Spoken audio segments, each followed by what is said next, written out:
comedy as She Was Writ. This is a supplement to my video Rainbows Do Not Happen at Midnight.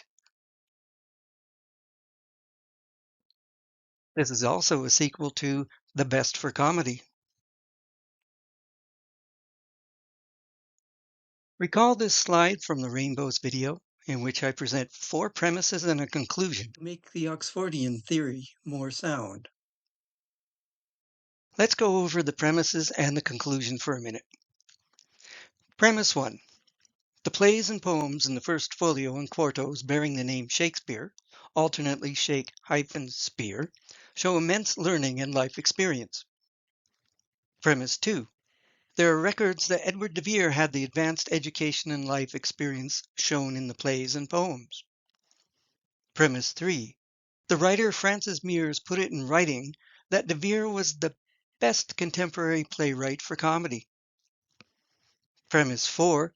The definition for comedy in Mears' time was broader than it is now.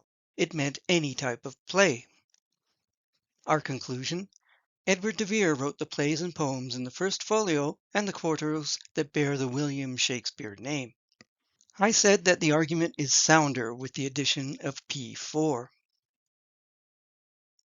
However, more evidence is needed to prove that premise 4 is true to make this a more deductive, valid, and sound argument. Once we get there, the Oxfordian theory is a lot more valid. I may have found evidence for premise 4.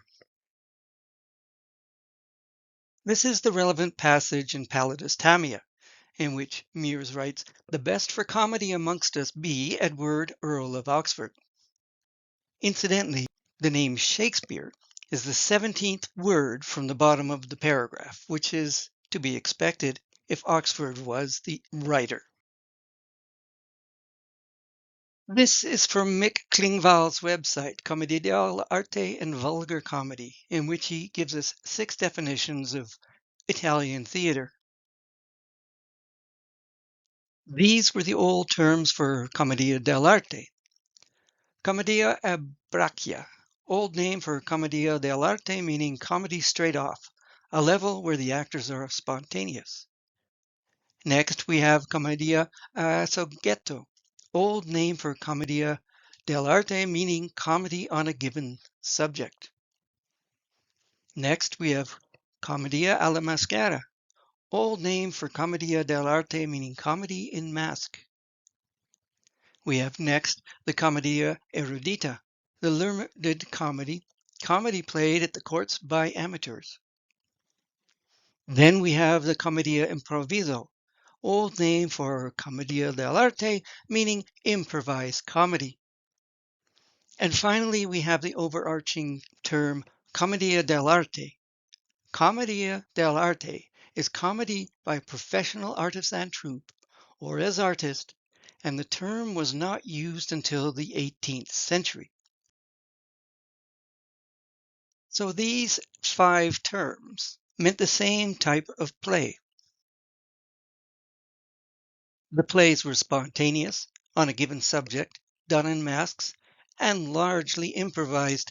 They were acted by professional acting companies.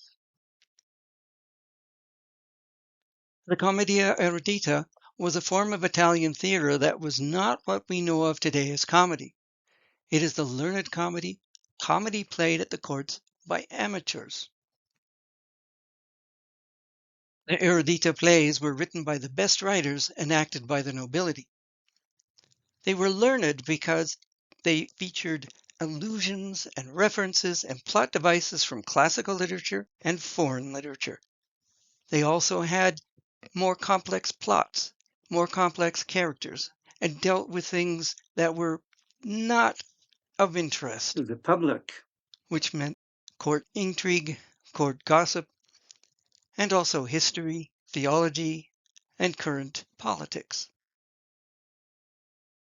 They are exactly the types of plays which were produced for nobles, such as the most lamentable Roman tragedy of Titus Andronicus, as it was played by the Right Honourable the Earl of Derby, Earl of Pembroke and Earl of Sussex their servants in 1594.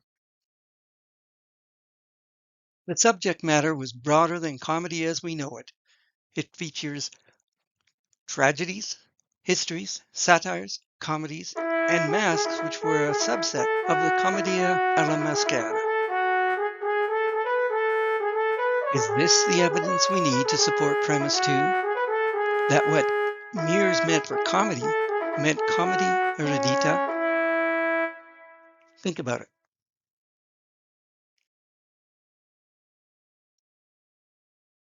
Thanks for watching.